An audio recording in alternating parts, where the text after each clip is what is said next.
Okay, so let's talk about a new concept when we talk about chance experiments. So let's say that I have a bag of cubes, and there are 40 cubes in the bag. I'm going to tell you that there are 10 blue cubes, 10 green cubes, 10 black, and 10 red.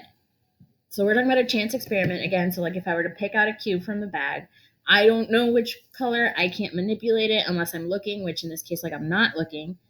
Um, so that is all the chances are equally likely. So moving down here, um, we talked about how probability can be represented with the number 0 through 1, and the way that you find that number is called theoretical probability. And the theoretical probability of choosing a particular color of a cube when a cube is randomly drawn from a bag. So I'm going to show you guys when all the possible outcomes of an experiment are equally likely, the probability of each outcome is 1. So this means, in this case, right now, all the possible outcomes are equally likely. Like I could either draw a blue cube, a green cube, a black cube, or a red cube. And so an outcome we talked about is when we do it one time. And so the probability of an outcome is one over the number of possible outcomes. So we know that there are 40 cubes, and we know that I'm only going to draw one time. So the probability of that is 1 over 40.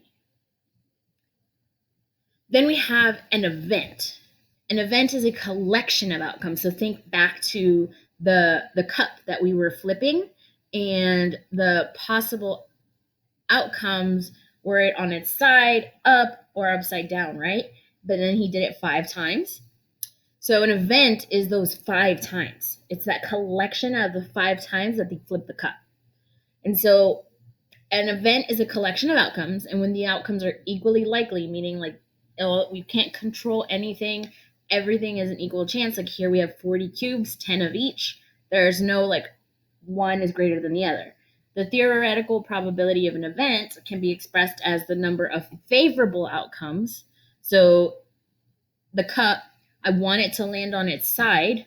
So those are the only outcomes I'm looking at over the number of possible outcomes. So the cup, I flipped it 5 times, and I only care about the amount of times it landed on its side. And in that case, it was 3 times.